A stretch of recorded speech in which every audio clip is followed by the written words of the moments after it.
Hey guys, what is going on? Anthony here with Pistons Talk. Hope you guys are having a great Memorial Day weekend so far. In today's video, I wanted to talk to you guys about this upcoming draft and why I would not expect the same kind of draft as we had last year.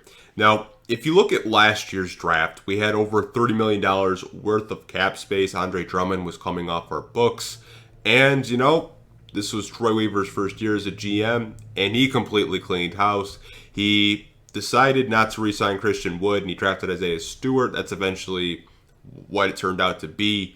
He was not willing to pay Luke Kennard $16 million a year, drafted Sadiq Bey, and that is why the Detroit Pistons had 3 first-round draft picks. They had the cap space and the flexibility to sign 3 first-round picks. And if you look at first-round picks, they can get a little bit pricey. And coming into this year's draft, the Detroit Pistons do not have $30 million worth of cap space.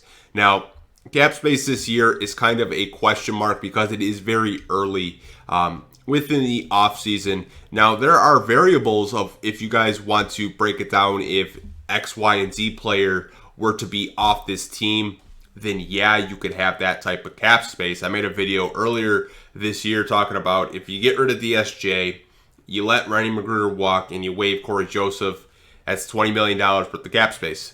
The problem with that is you're going to have a draft pick within the top 6, and players within the top 6 in the lottery get paid anywhere from $8 to $10 million. $10 million being that first overall selection, and then it kind of dips down the farther you do go down to the lottery. But this year, the farthest the Detroit Pistons can fall is that 6th overall pick. So even if you do what I did suggest in a previous video, you're still only left with $10 million.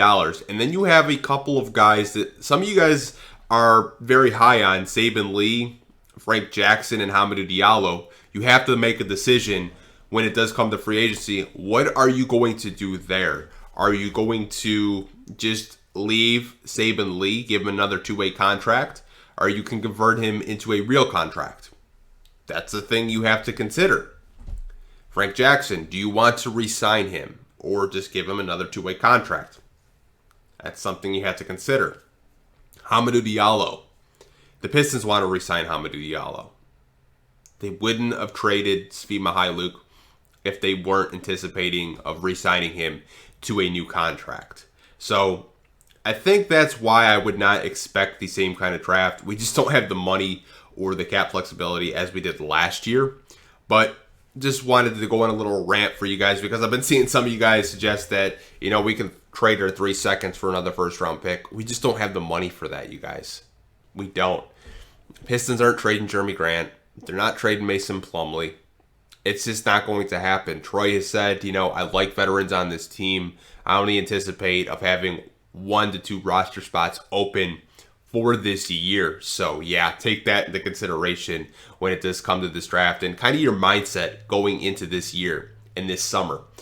But talk to me down below in the comment section what you guys think of this upcoming draft. Maybe there are some second round steals that you want to see the Detroit Pistons draft. Let me know down below in the comment section. I'll talk to you guys down there. Like always, I hope you guys are staying safe. Take care. I'll talk to you guys in the next video. Peace.